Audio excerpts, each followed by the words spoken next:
Hello everyone, welcome to knowledge mall. तो आज की वीडियो में पॉलिटिकल साइंस में हम लोग देखेंगे संविधान का प्रस्तावना।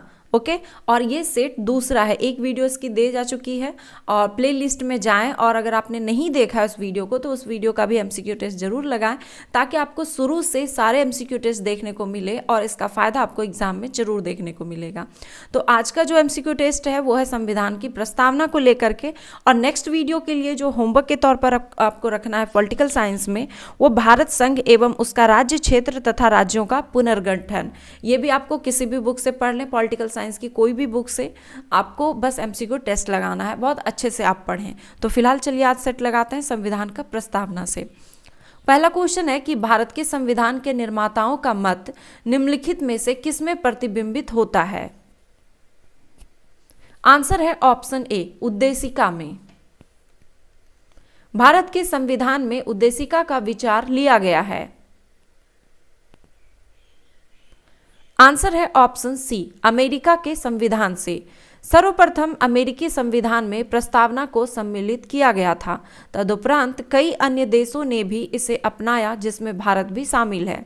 भारत के संविधान में अगर पूछा जाएगा उद्देशिका का विचार कहाँ से लिया गया है तो संयुक्त राज्य अमेरिका के संविधान से लिया गया है। और जब पूछा जाएगा कि उद्देशिका की भाषा कहाँ से ली गई है तो ऑस्ट्रेलिया के संविधान से ली गई है। दोनों क्वेश्चन को देख लीजिए, बिल्कुल अच्छे से डिफरेंट आप समझ लीजिए। उद्देशिका का विचार पूछा जाएगा तो यूएसए से और भाषा पूछा जाएगा तो ऑस्ट्रेलिया के संविधान से। संविधान सभा के सम्मुख संविधान की प्रस्तावना का प्रस्ताव किसने रखा?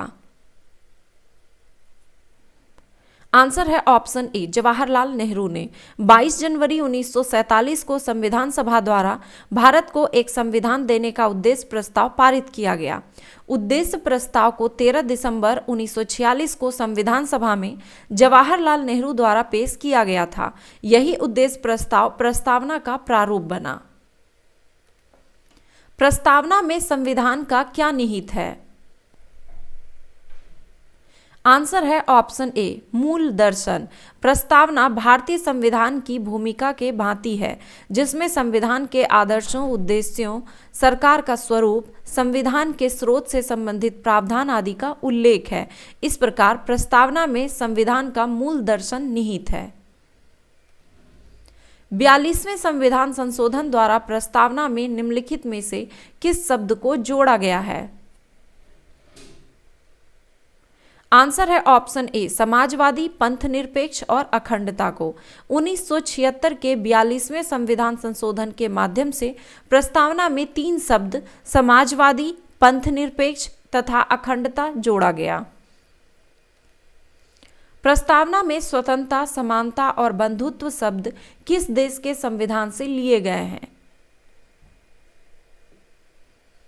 आंसर है ऑप्शन बी, फ्रांस के संविधान से। संविधान की प्रस्तावना दीर्घकालीन सपनों का विचार है। निम्नलिखित में से यह कथन किसका है? आंसर है ऑप्शन डी, सर अलादी कृष्ण स्वामी अय्यर का। प्रस्तावना से संबंधित संविधान संशोधन है। आंसर है ऑप्शन ए, 42वां संविधान संशोधन। भारत में निम्नलिखित में से समाजवाद के किस स्वरूप को अपनाया गया है? आंसर है ऑप्शन सी, लोकतांत्रिक समाजवाद को। अगर आप 67th बीपीएससी की तैयारी कर रहे हैं तो 67th बीपीएससी के लिए 15 प्रैक्टिस सेट दिए जा रहे हैं 150 क्वेश्चंस के साथ, जिसके पीडीएफ का प्राइस रखा गया है मात्र 199 रुपये। आपको पेमेंट के लिए दिए गए क्यूआर कोड का इस्तेमाल करना है या फिर दिए गए अकाउंट नंबर का, और उसका स्क्रीनशॉट आप दिए गए व्हाट्सएप नंबर पर सेंड करें। भारत में लोकतंत्र का कौन सा स्वरूप प्रचलित है? आंसर है ऑप्शन बी, अप्रत्यक्ष लोकतंत्र। उद्देश्य प्रस्ताव संविधान सभा में कब प्रस्तुत किया गया? आंसर है ऑप्शन डी, 13 दिसंबर 1946 को, और यह जवाहरलाल नेहरू के द्वारा प्रस्तुत किया गया। भारतीय गणतंत्र की 26 जनवरी 1950 को सही संवैधानिक वस्तुस्थिति क्या थी जब संविधान लागू किया गया था? आंसर है ऑप्शन सी, संपूर्ण संप्रभुत्व संपन्न और लोकतांत्रिक गणराज्य। निम्नलिखित शब्दों में से कौन सा शब्द 1975 में भारतीय संविधान की प्रस्तावना में सम्मिलित नहीं था? आंसर है ऑप्शन डी, अखंडता। 1976 के 42वें संविधान संशोधन के माध्यम से प्रस्तावना में 3 शब्द जोड़े गए, समाजवादी, पंथनिरपेक्ष और अखंडता।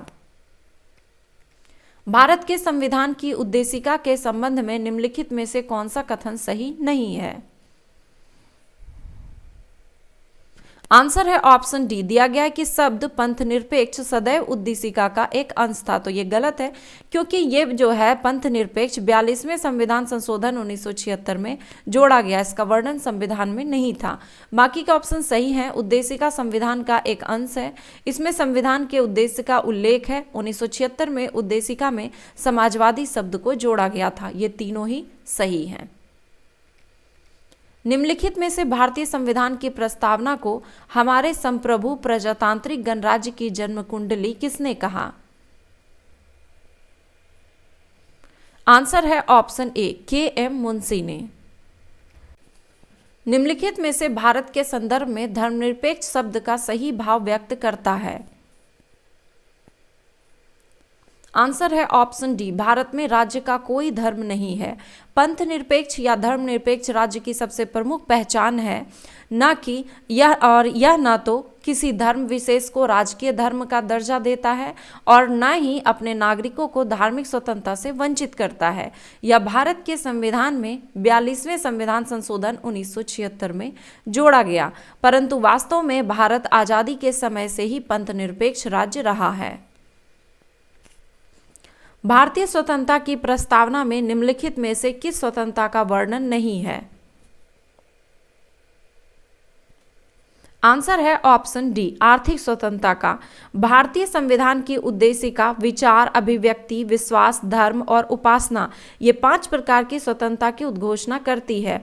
मूल अधिकारों के माध्यम से इसे सुनिश्चित किया गया है तथा इन अधिकारों को न्यायालय द्वारा परिवर्तनीय बनाया गया है।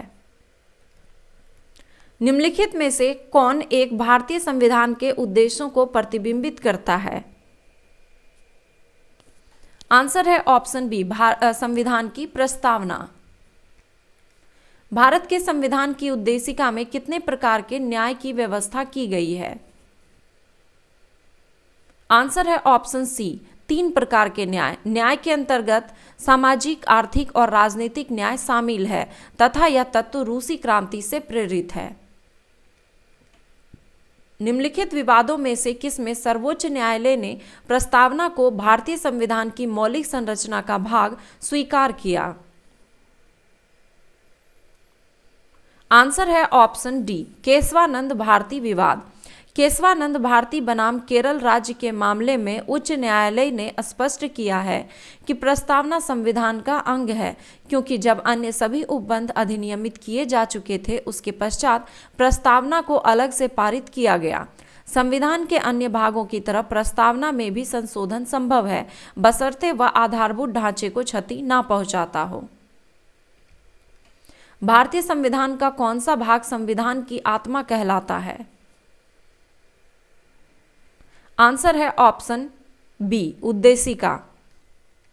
निम्नलिखित में से कौन भारतीय संविधान की प्रस्तावना में उल्लेखित नहीं है? आंसर है इसका ऑप्शन सी, धार्मिक न्याय। न्याय 3 प्रकार के कौन कौन से? सामाजिक, आर्थिक और राजनीतिक न्याय। ये धार्मिक न्याय की उल्लेख जो है इसमें नहीं है। निम्नलिखित में से कौन भारत को धर्मनिरपेक्ष वर्णित करता है? आंसर है ऑप्शन बी, संविधान की प्रस्तावना। निम्नलिखित शब्दों पर विचार करें और सही शब्दों को विचारानुसार क्रम दें। आंसर है ऑप्शन बी, 3, 1, 4 और 2। सबसे पहले सार्वभौमिक, समाजवादी, धर्मनिरपेक्ष और प्रजातांत्रिक। प्रस्तावना के निम्नलिखित शब्द संविधान के आधारभूत ढांचे का हिस्सा है, जिसमें संपूर्ण प्रभुत्व संपन्न, समाजवादी, पंथ निरपेक्ष, लोकतांत्रिक गणराज्य, राष्ट्र की एकता एवं अखंडता। प्रस्तावना क्या है कि यदि जो प्रस्तावना दिया गया है, हम भारत के लोग, भारत को एक संपूर्ण, ये प्रस्तावना अगर आपको अच्छे से माइंड में है तो उससे बहुत सारे जो क्वेश्चन है ये आपको रटने की ज़रूरत नहीं पड़ेगी, उसके बहुत सारे क्वेश्चन आपको ऐसे ही याद हो जाएंगे। तो प्रस्तावना को एक बार माइंड में जरूर रखें। भारतीय संविधान की प्रस्तावना में भारत को किस रूप में घोषित किया गया है? आंसर है ऑप्शन सी, सार्वभौमिक सत्ता संपन्न समाजवादी धर्मनिरपेक्ष लोकतांत्रिक गणराज्य के रूप में। भारत में लौकिक सार्वभौमिक है क्योंकि संविधान की प्रस्तावना आरंभ होती है। आंसर है ऑप्शन सी, हम भारत के लोग शब्द से।